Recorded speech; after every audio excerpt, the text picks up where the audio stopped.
Good morning, and welcome to Molina Healthcare's first quarter 2026 earnings call.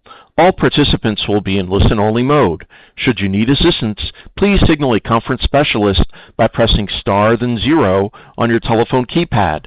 After today's presentation, there will be an opportunity to ask questions. To ask a question, you may press star then one on your telephone keypad. To withdraw your question, please press star then two. Please note, this event is being recorded. As a reminder, please limit yourself to one question. I would now like to turn the conference over to Jeffrey Geyer, Vice President, Investor Relations at Molina Healthcare. Please go ahead. Good morning, and welcome to Molina Healthcare's first quarter 2026 earnings call. Joining me today are Molina's President and CEO, Joe Zubretsky, and our CFO, Mark Keim. A press release announcing our first quarter 2026 earnings was distributed after the market closed yesterday and is available on our investor relations website. Shortly after the conclusion of this call, a replay will be available for 30 days. The numbers to access the replay are in the earnings release. For those of you who listen to the rebroadcast of this presentation, we remind you that all of the remarks are made as of today, Thursday, April 23rd, 2026, and have not been updated subsequent to the initial earnings call. On this call, we will refer to certain non-GAAP measures. A reconciliation of these measures with the most directly comparable GAAP measures can be found in the earnings release. During the call, we will be making certain forward-looking statements, including, but not limited to, statements regarding our 2026 guidance, the medical cost and utilization trend during the year, the political, legislative, and regulatory landscape, the impact of Medicaid work requirements and redeterminations, our expected growth and margin expansion, the estimated amount of our embedded earnings power and future earnings realization, Medicaid rate adjustments and updates, our RFP awards, and our acquisitions and M&A activity. Listeners are cautioned that all of our forward-looking statements are subject to certain risks and uncertainties that could cause our actual results to differ materially from our current expectations. We advise listeners to review the risk factors discussed in our Form 10-K annual report filed with the SEC, as well as our risk factors listed in our Form 10-Q and Form 8-K filings with the SEC. After the completion of our prepared remarks, we will open the call to take your questions. I will now turn the call over to our Chief Executive Officer, Joe Zubretsky. Joe? Thank you, Jeff, and good morning. Today, I will discuss several topics: our reported financial results for the first quarter, our full year 2026 guidance, which we reaffirm at approximately $42 billion of premium revenue and at least $5 in adjusted earnings per share, the political and regulatory landscape, and a brief glimpse of our Investor Day agenda and growth outlook. Let me start with our first quarter performance. Last night, we reported adjusted earnings per share of $2.35 on $10.2 billion of premium revenue.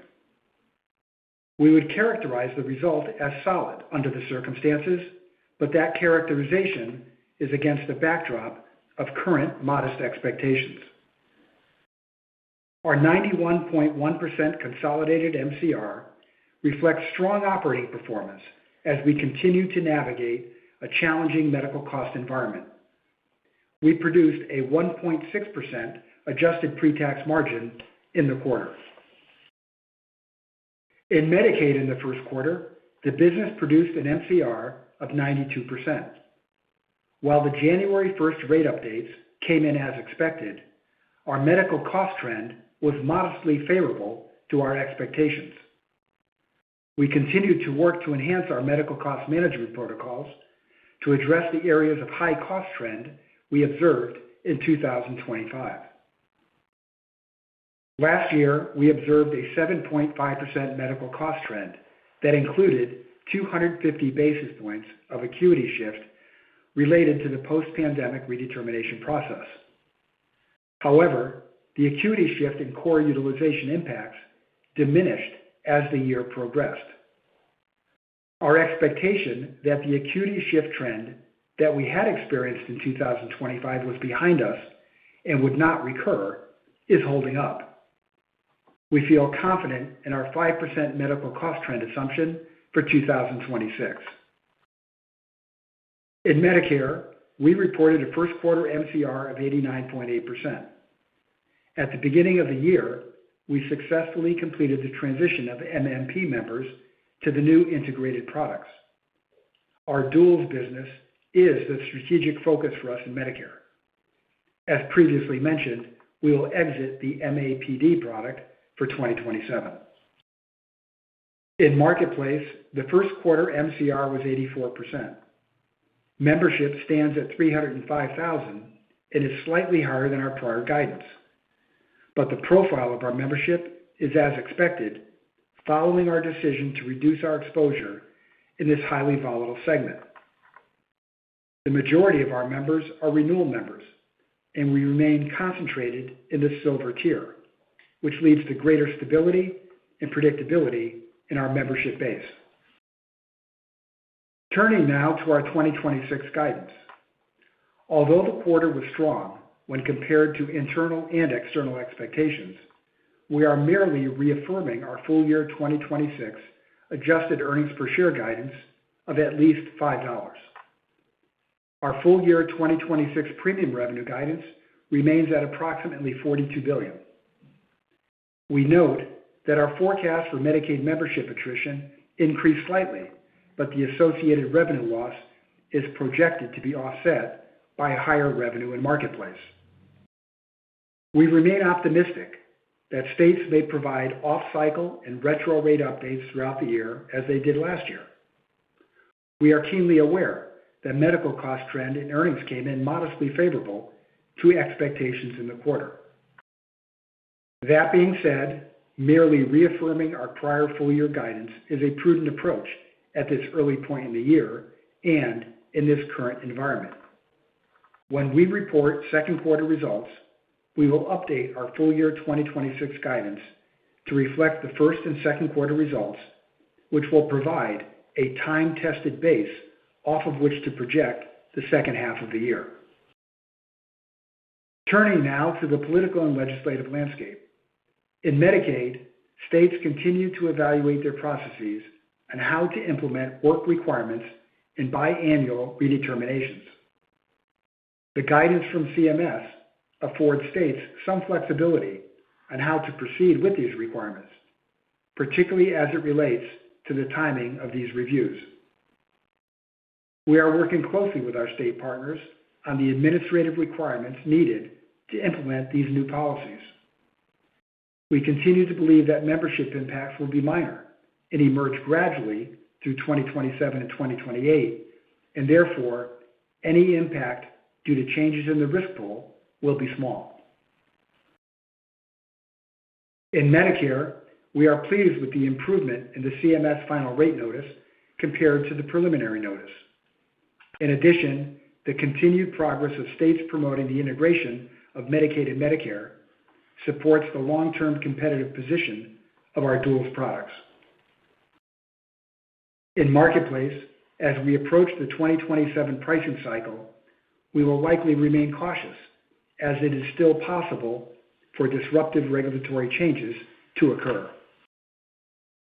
We look forward to updating you on our 3-year outlook at our Investor Day event on Friday, May 8th. We see a clear path to margin expansion through the correction of the rate and trend imbalance that exists today, and the revenue growth opportunities continue to be attractive in our businesses. We will provide a detailed financial outlook for premium revenue and earnings per share through 2029 and demonstrate how we will again realize the intrinsic value of the franchise we have built over the past 8 years. We will do so with the same level of detail and specificity that has been our hallmark. In summary, we are pleased with our solid first quarter results and continued disciplined approach to medical cost management. Our reaffirmed full year 2026 guidance reflects a prudent view of full year results at this early point in the year. With that, I will turn the call over to Mark for some additional color on the financials. Mark?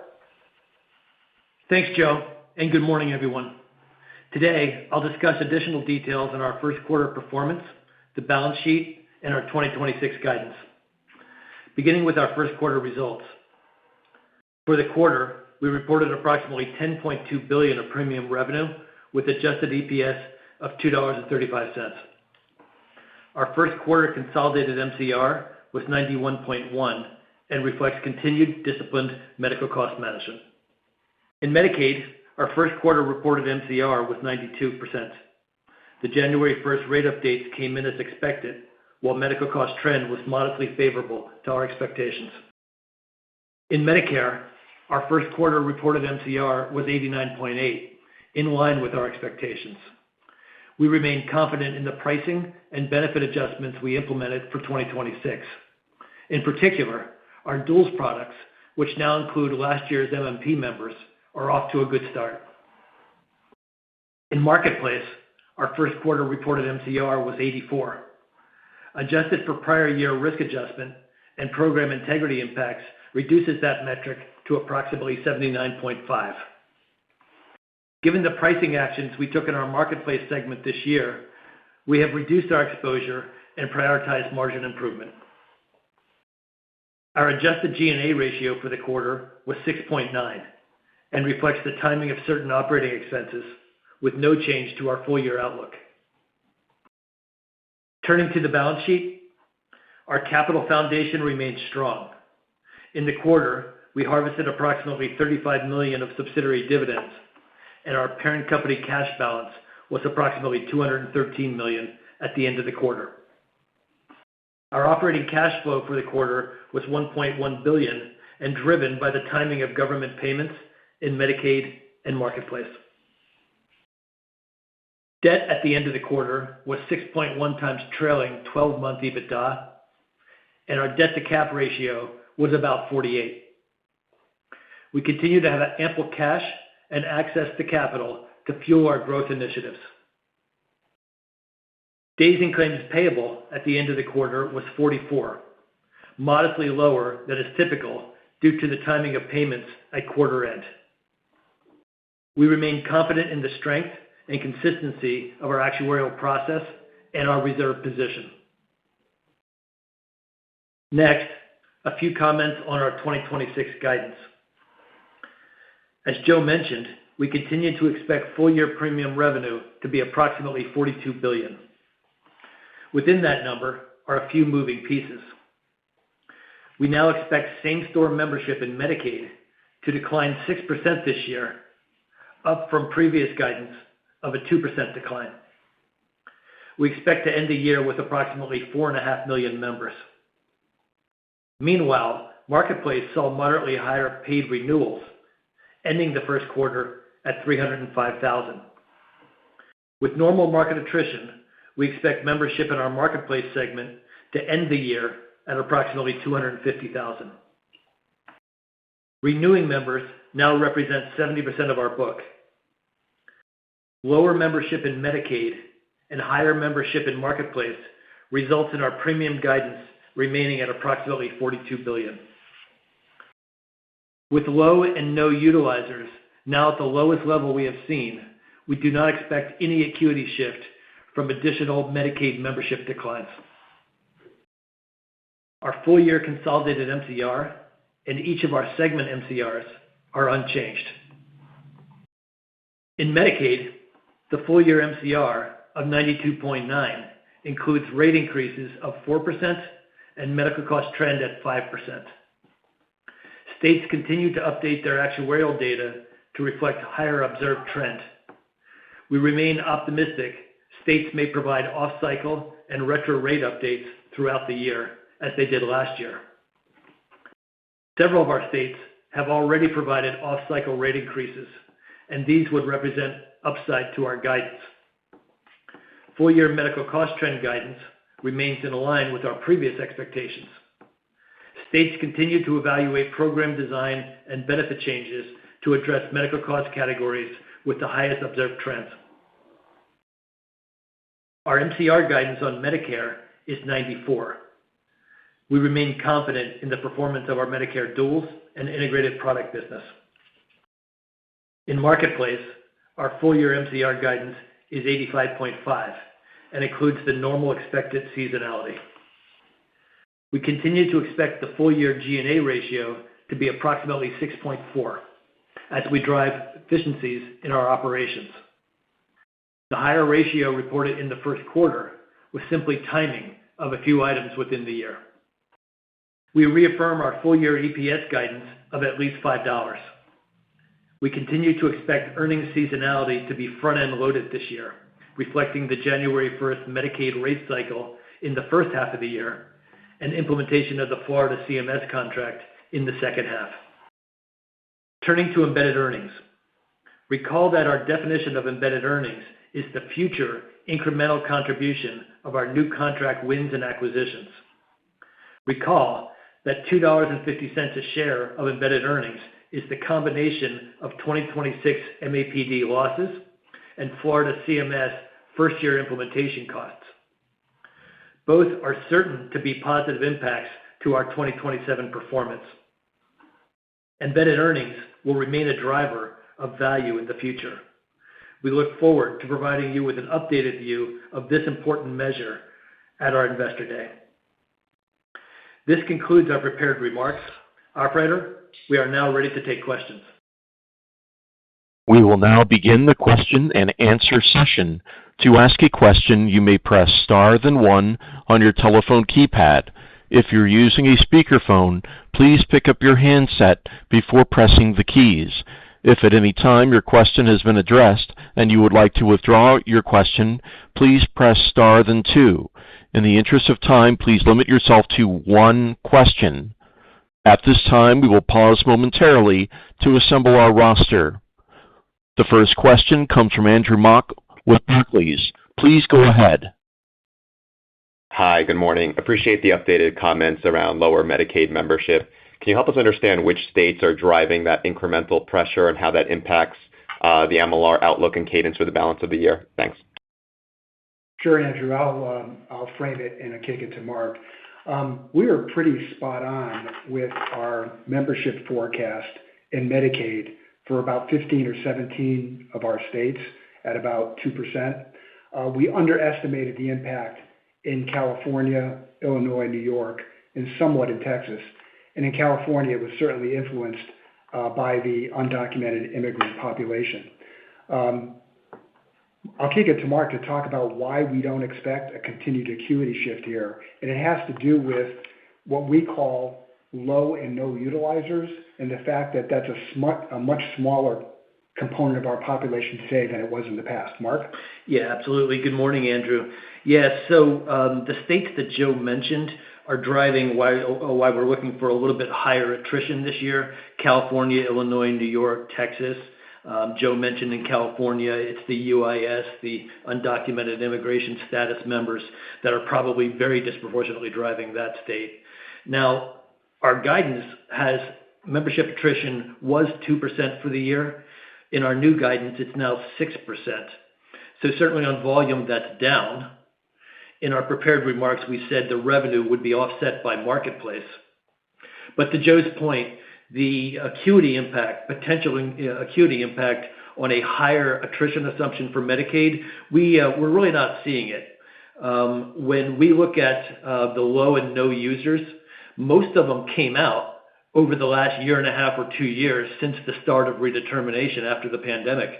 Right now, we're seeing a lower percentage of low users and no users in our Medicaid population than we ever have, at least since we've been recording it.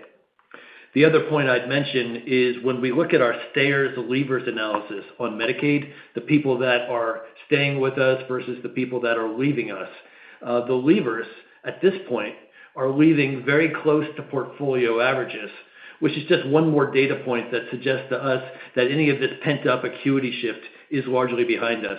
So yeah, it's lower on Medicaid membership, but we don't really see an acuity impact here. The next question comes from Stephen Baxter with Wells Fargo. Please go ahead.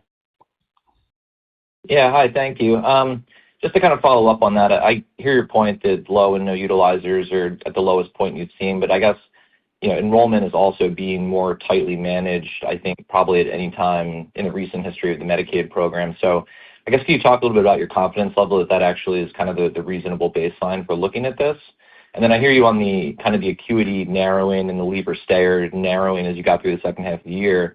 But do you think you're actually at the point now where it is truly zero and there is no difference? I'd hope you just be able to expand a little bit more on this assumption. Thanks. A couple of data points. I'll frame it and hand it to Mark again.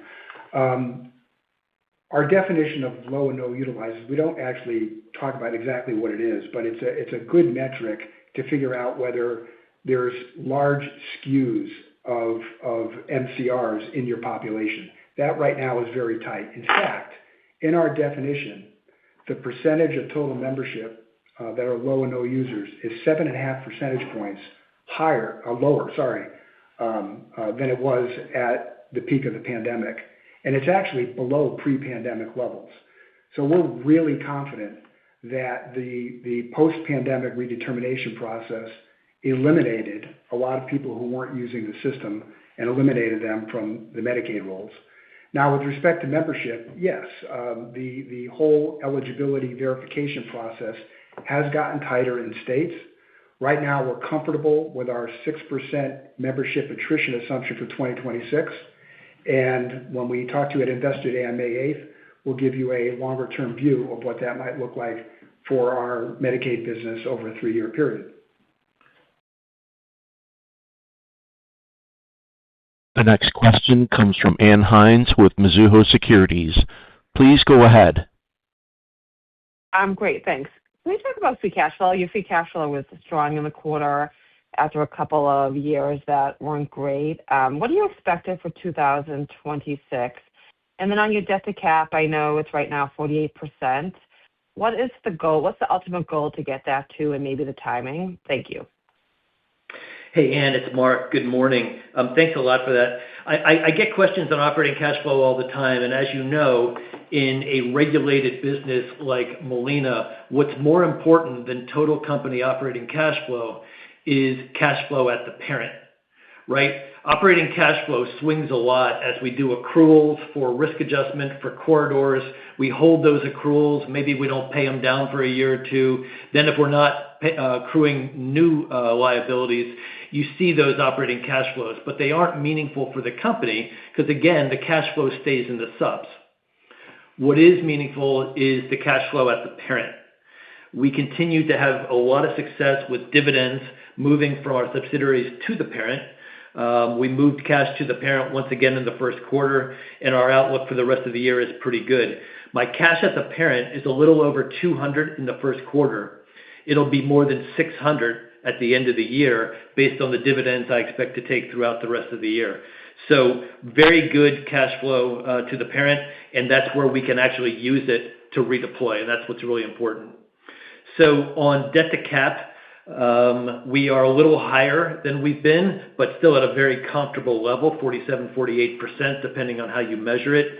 Typically, we target something in the low 40s as the more sustaining and enduring level.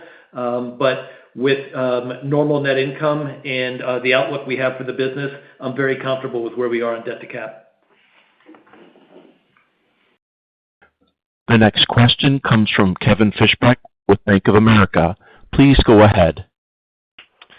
Great, thanks. I understand, the desire to kind of reaffirm this early in the year. I think we usually expect a lot more clarity for companies with Q2 results, so that makes sense. But just trying to understand a little bit whether this is that type of normal, assumption around always kind of wait for Q2 to kind of raise guidance, or whether you believe that there is still meaningful unknowns that aren't quantifiable at this point. And if there are, where you think that those things that could push the numbers in either direction that are still unknown. Thanks. Our prudent move to not increase guidance after the first quarter, even though the indicators are all positive, for all three businesses are for vastly different reasons. In Medicaid, the volatility of the medical cost inflection we experienced in late 2025, we had a very good trend result. In fact, the annualized trend result in the first quarter would indicate we might even come in less than 5% for the year, but we're not yet calling that. In Marketplace, we want to wait to see the June weeklies before truing up our estimate for the full year. And we had a very, very good start in our new integrated products, our FIDE and HIDEs in Medicare, but it's one quarter. It's a brand new product, existing members, but a brand new product. We want to see that develop for another quarter. We use the term time tested because I think it is prudent to see 6 months of results before updating our guidance, particularly coming off a highly volatile medical cost inflection environment in 2025. Bearing in mind, in Medicaid, with a 92% result in the first quarter, a 92.9 indication in our guidance for the full year, we can actually produce loss ratios north of 93% and still hit our guidance for the rest of the year. So cautious perhaps, but in this environment, we think it's entirely prudent to do so.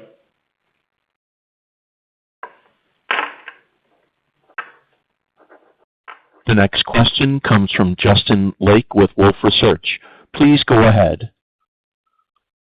Thanks. Good morning. Medicaid cost trend, last year you said 7.5%. This year you're saying around 5%.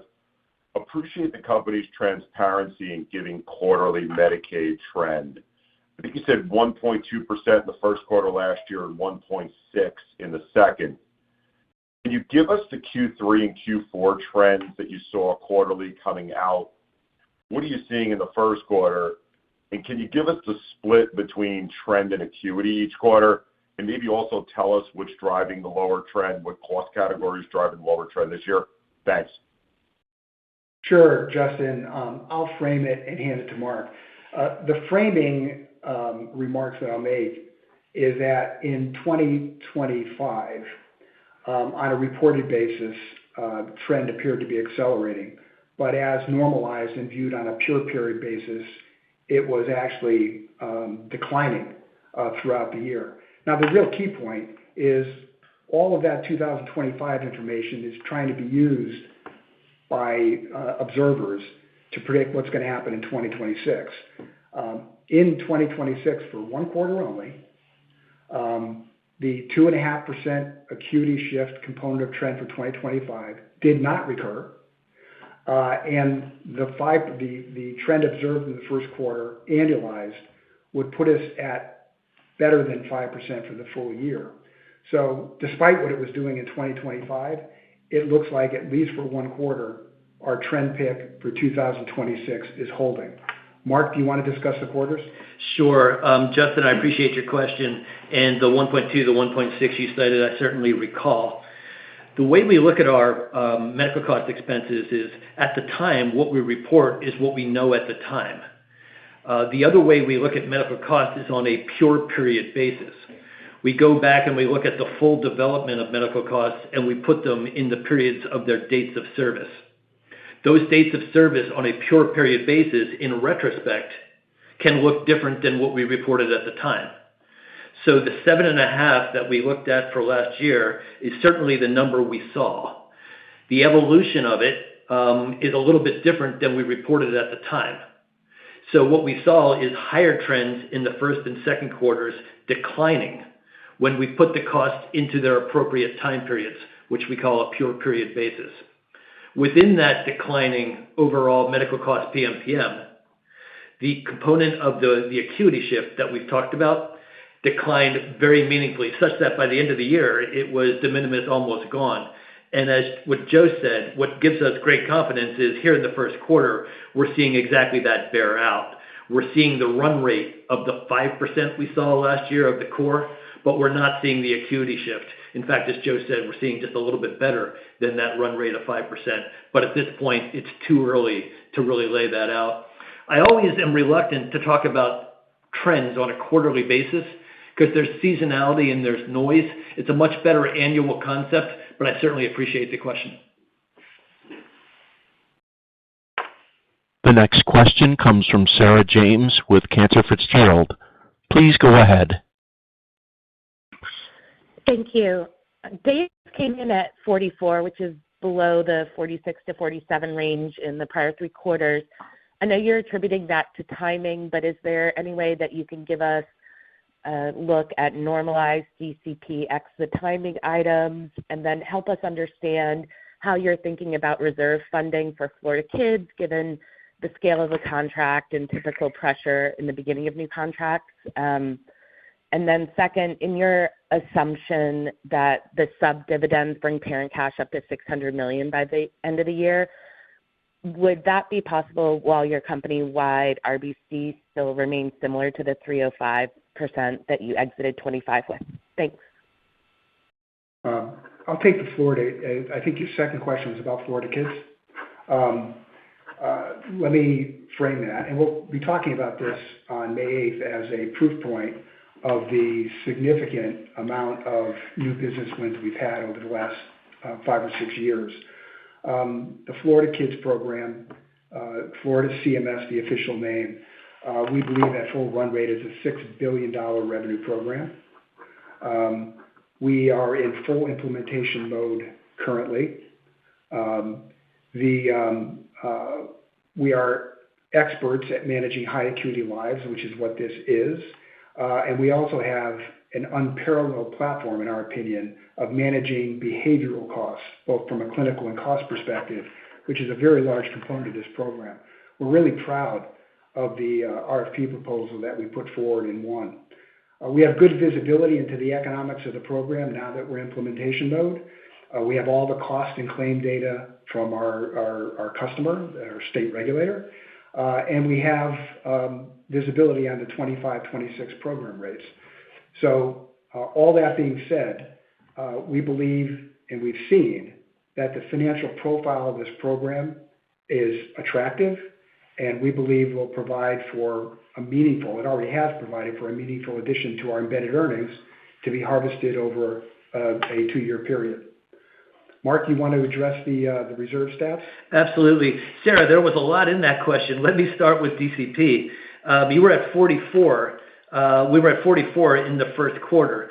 Now, that was down a day and a half from our recent average. And what we said on the prepared remarks, it was entirely the timing of payments. Now, if you wanted to poke on that, you would look at what we call the roll forward of our reserves that was in the earnings release. You'll see it again in the Q. But if you were looking at it on a kind of per member per month basis, what you would see is that our medical expenses were tracking like average incurred.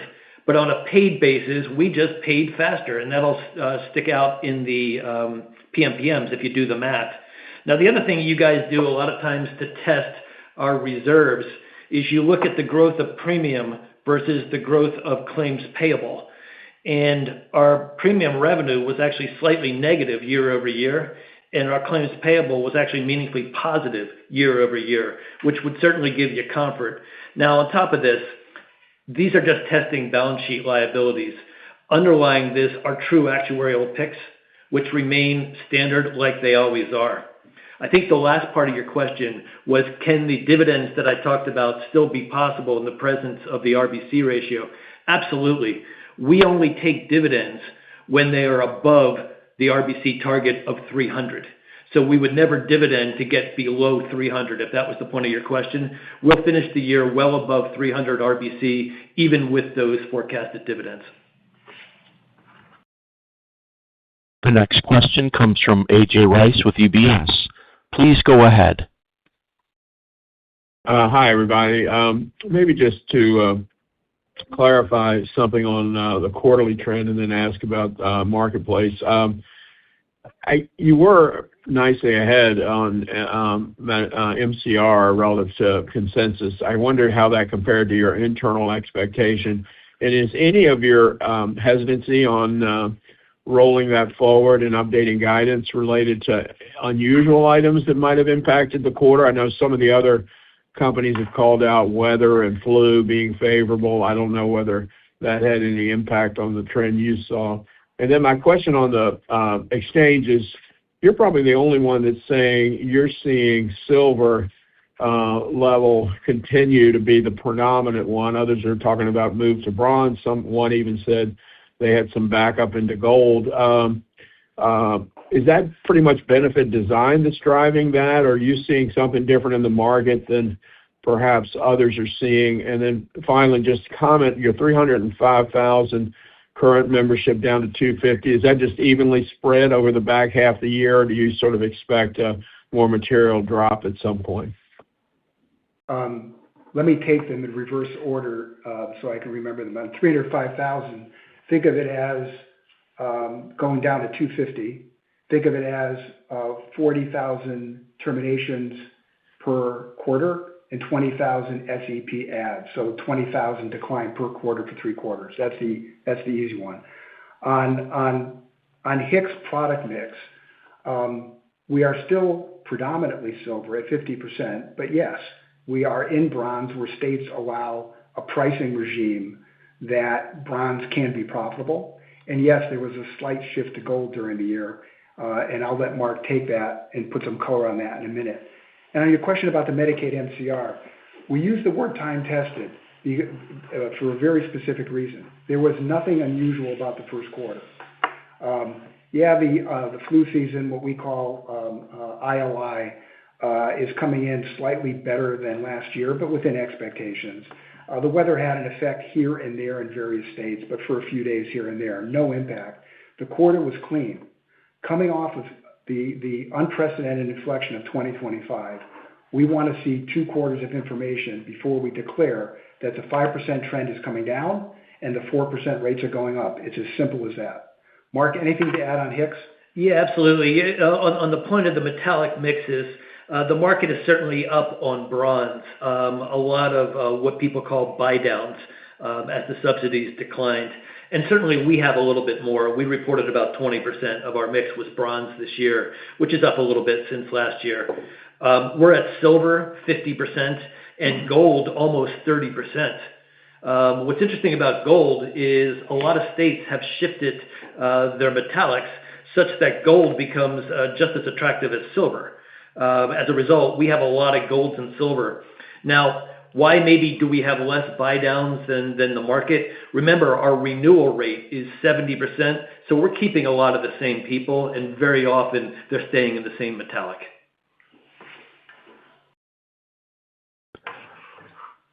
A reminder, if you'd like to ask a question, press star then 1 on your touch-tone phone.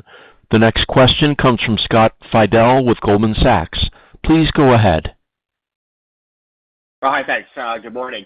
Was hoping you could maybe just on the Medicare MLR, just because you have the dynamic of exiting MAPD plan for next year, would you be able to parse out what the sort of continuing operations in Medicare, which I guess would be more of the duals, versus the MAPD MLR was in the quarter? And maybe any thoughts around maybe, sort of giving us those metrics, each of this quarter, just as we try to think about sort of the run rate on Medicare MLR heading into next year. Thanks.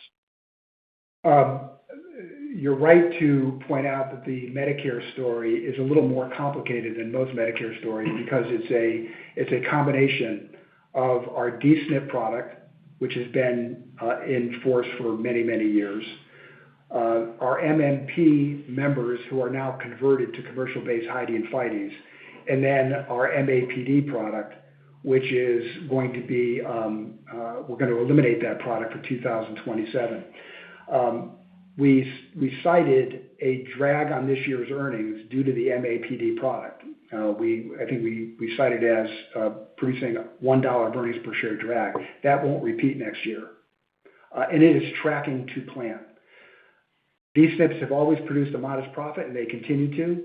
The surprise, if there was one, a positive surprise, was that we took a very cautious approach to converting 80,000 members and over $2 billion of revenue to HIDE and FIDEs that are highly competitive. New product, new rating regime. It performed a lot better out of the gate than we had anticipated. But it's 1 quarter, and we're going to be cautious in terms of updating guidance for the full year on that product. So in 2027 and beyond, we'll only be talking about duals. We'll be talking about D-SNP, and we'll be talking about HIDEs and FIDEs, which will become a dual segment, and it'll be a lot easier to follow. But those are the 3 pieces, and they all have different dynamics for different reasons. Mark, anything to add? Yeah, I'll just put some numbers around that. For our guidance for Medicare, we have about $6.6 in revenue, $6.6 billion, and a loss of $1.25. As Joe mentioned, the MAPD component of that is $1 loss on $1.2 billion of revenue. That goes away next year. So with next year just being the duals, the D-SNPs, the FIDEs, the HIDEs, the current run rate is about $5.5 billion, about a 94% MLR, and we see that only getting better over time. In fact, our stars profile for payment year 2027 has improved. So nice outlook for 2027, but that should give you the jumping off point. We'll give you a good 3-year outlook for our duals business in a couple of weeks at our Investor Day. We're pretty excited about it. As you know, the regulatory regime is favoring the integration of Medicaid and Medicare. And since we have a very deep and wide footprint in Medicaid and a Medicare business that's quite robust, we're quite enthusiastic about the prospects for our duals business. The next question comes from John Stansel with J.P. Morgan. Please go ahead. Great. Thanks for taking my question. Over the last few quarters, usually in the prepared remarks, you spend time talking about an actionable M&A pipeline. A little bit less commentary on that today. I just want to understand, we've seen some Medicaid plans announce that they're exiting either in 26 or 27. How are you seeing the pipeline? Has anything changed or anything that's kind of making that more or less actionable right now? Thanks. John, really the only reason, very practical reason why we didn't talk about growth this quarter was because we have an Investor Day coming up in 2 weeks where we'll talk about all of this. And you're right to cite that as you plumb the depths of what goes on around the country in various states, there are plans that are reportedly in trouble, distressed. We know where they are. We know who they are. We've probably talked to them. And the pipeline, the M&A pipeline, is quite replete with actionable opportunities. We are going to remain disciplined, stick to our knitting on properties that fit into our core strategy. And I'll tell you, Mark and I have this debate with ourselves all the time. While we only paid 22, 23% of revenue in the past, book value seems to be the best benchmark that one can look at now. And if you're only paying for regulatory capital, an M&A opportunity is as good, if not better, than a new contract win. So we'll talk more about that in 2 weeks' time. The only reason we didn't talk about it here is not because it's less important or not actionable. We'll be talking about it in great detail in 2 weeks' time.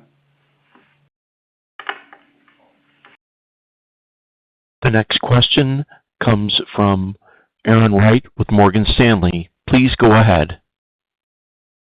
Great, thanks. So you mentioned several of those moving pieces a lot throughout the call in terms of the various different books of business where you want better clarity. You mentioned, for instance, June weekly data, but what did the latest weekly data, how did that inform you? And then as we think about all those variables, can you kind of rank them on the level of clarity or how comfortable or vulnerable you are across those segments? And then just as we think about you giving long-term growth aspirations or targets on May 8th, how do we get comfortable with the baseline? Or could you give us any incremental clarity on the nearer term on May 8th at all? Thanks. Erin, we are encouraged by the start to the new year. The data points we've laid out are real. As someone suggested before, is there anything in the first quarter of an unusual nature that is creating the caution that you're exhibiting? And the answer is no. We use the word time-tested because in this environment, we think it is entirely reasonable, if not prudent, to have 2 full quarters of information. Let the first quarter develop and become fully seasoned. Look in the second quarter, particularly on businesses where you have new membership, in order to update our forecast. So no, there is nothing in the first quarter result that is causing this caution. It is the test of time coming off this unprecedented inflection we experienced last year. Now, when we get to Investor Day in 2 weeks' time, all you're going to have at the baseline is our current guidance for 2026 at $5, but we're going to give you a really good view of what this looks like in 2029. We'll show you the building blocks of growth. We'll show you how we expect margins to recover and to what extent. Obviously, we'll give you the numbers then, but you will see block by block, brick by brick, how we're building a story for 2029 in all three of our businesses. And the 2026 baseline of $42 billion of revenue and $5 is going to be the baseline. We're not updating it at Investor Day. The next question comes from Ryan Langston with TD Cowen. Please go ahead.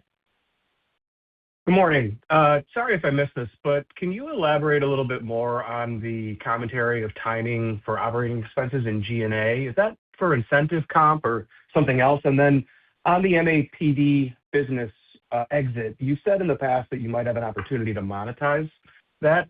Can you give us an update where you're at in that process? Thank you. Sure. I'll comment on the second question, Ryan, first, and kick it to Mark on the timing of operating expenses. Yes, on the MAPD business, which is mostly here in the Northeast and in California, we are still working with potential counterparties to transfer that business. We'd rather transfer it to a strategic partner.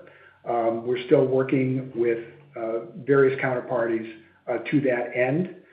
If we feel we won't be successful doing that, we will terminate the business and terminate the product for next year. So either way, we will be out of the traditional MAPD product for 2027. We'd prefer to warm transfer it to a strategic partner, but if we're not able to do that, and we're still in the process of exploring that, we will wind it down.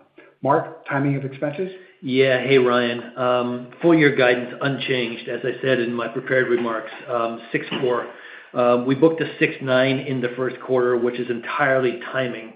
There's some IT projects, and separately, as you know, we're gearing up for that very large contract in Florida, the Florida CMS Kids contract, which is $6 billion of run rate. You can imagine that's a big lift as we think about that.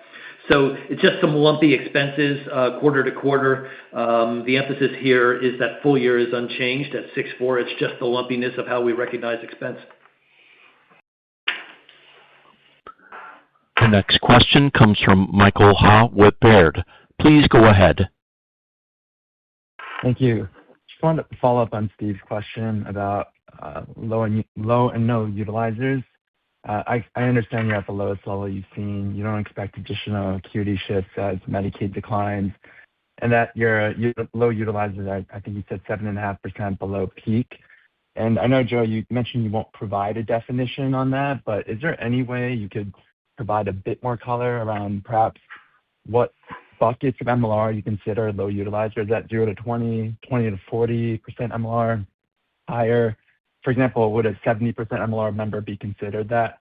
Because a 70% MLR member dropping off is still like a 20% delta versus where your book is running at today. So curious if you have more color there. What % of your members fit in those buckets? How have those cohorts changed over the past couple of years?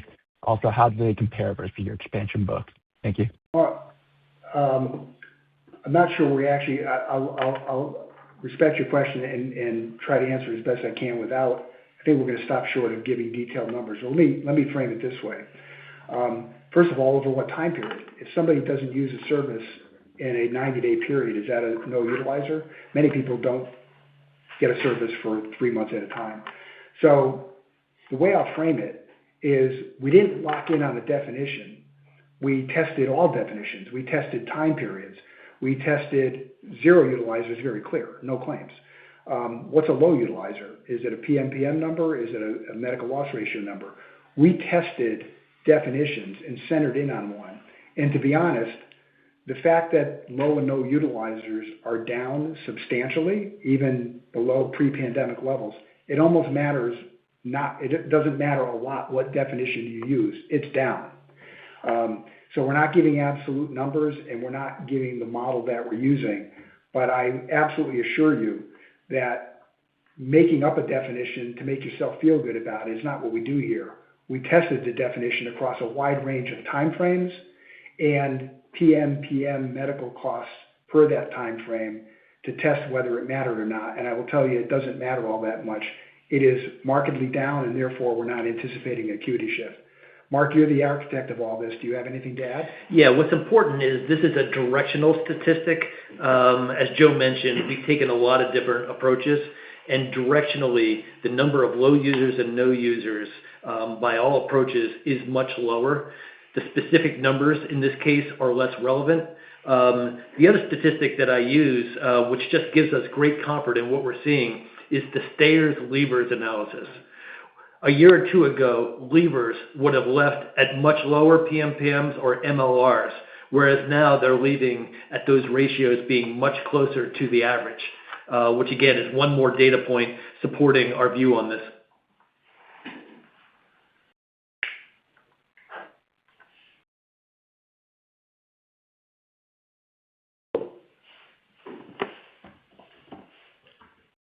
Next question, please.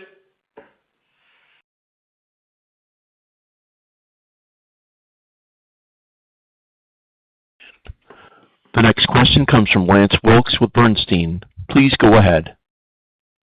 Great, thanks.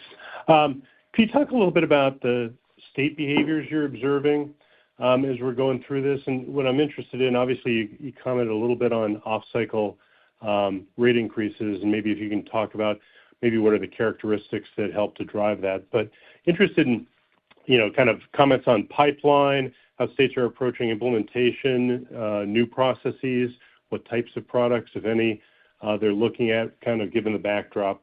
And then just as a cleanup, if you could make any comments on the trend favorability in the first quarter, if there is any aspects of trend beyond acuity shift that you're seeing some positive favorability in 1Q, that'd be helpful. Thanks. Sure, Lance. On the state behaviors, it's hard to, you can draw some themes across the various states, but they're all different.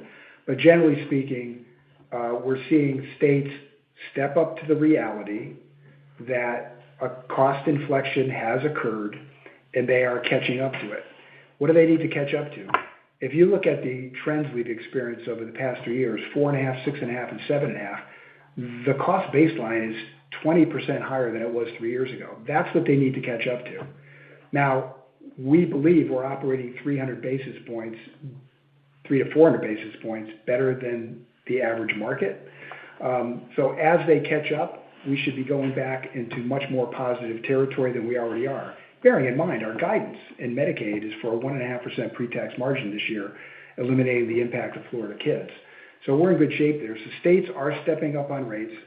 They're also, obviously, due to the indirect impacts of OB3, they're looking at eligibility.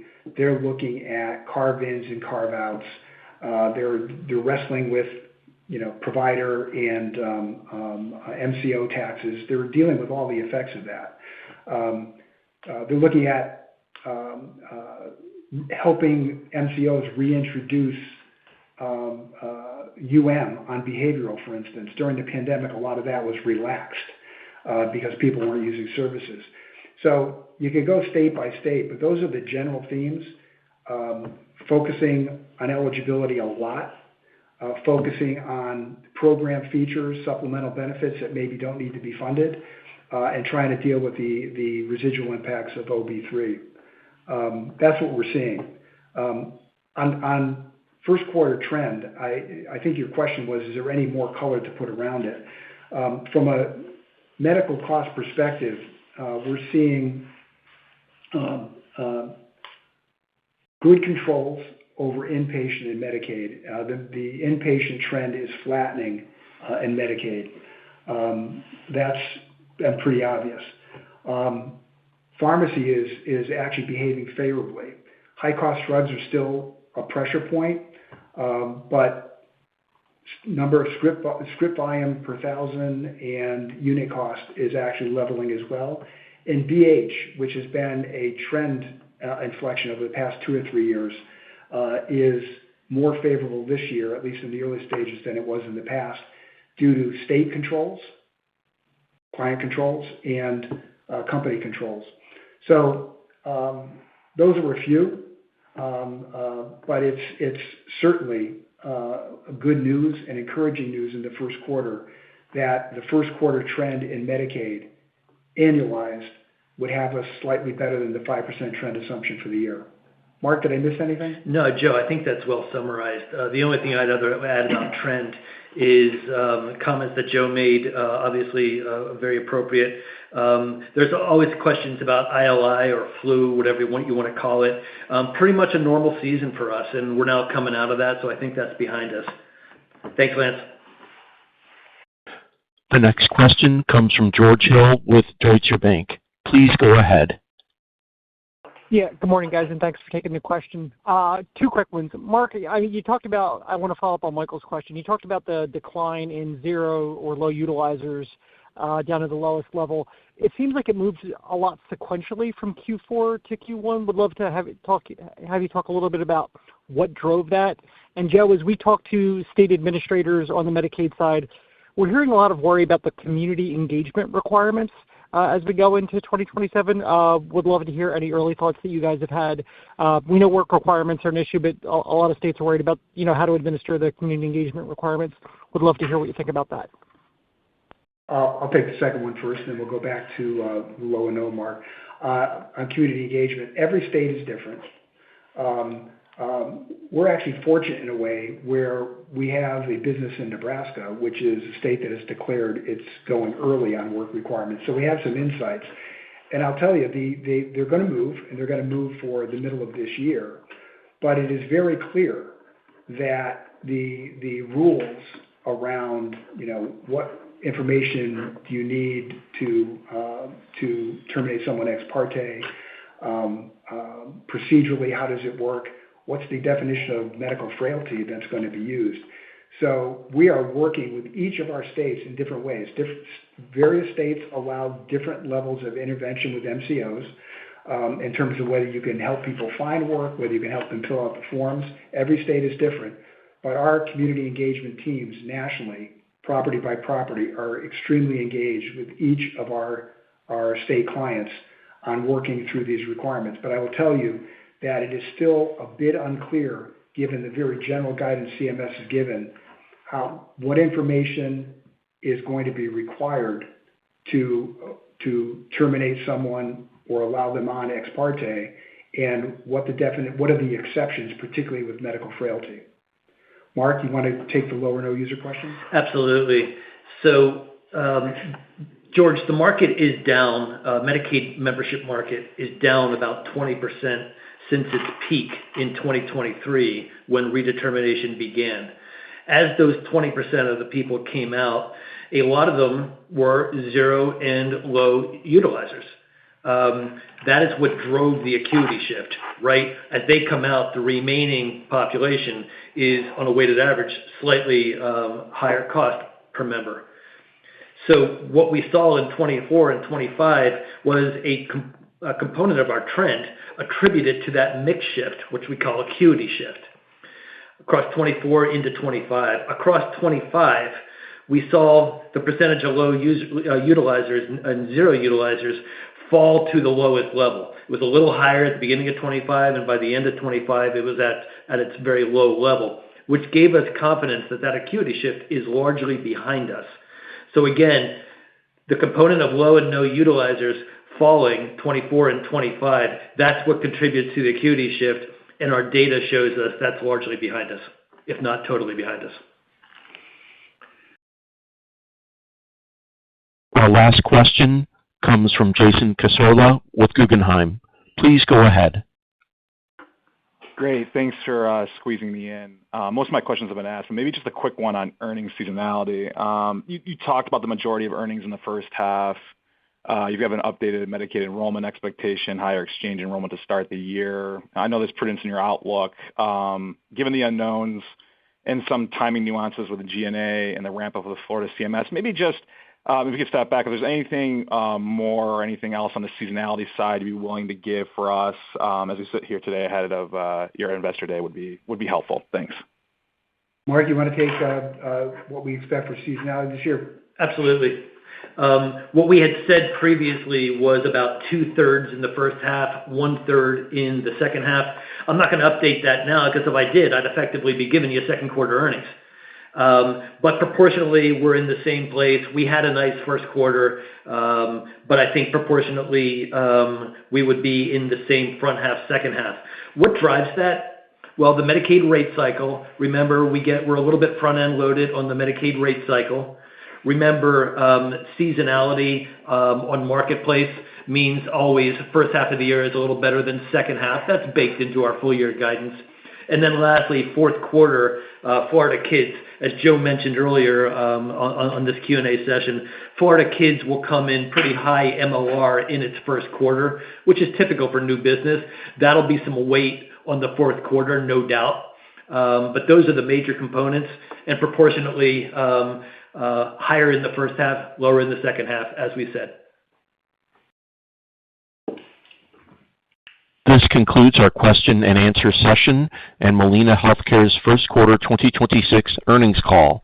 Thank you for attending today's presentation. You may now disconnect.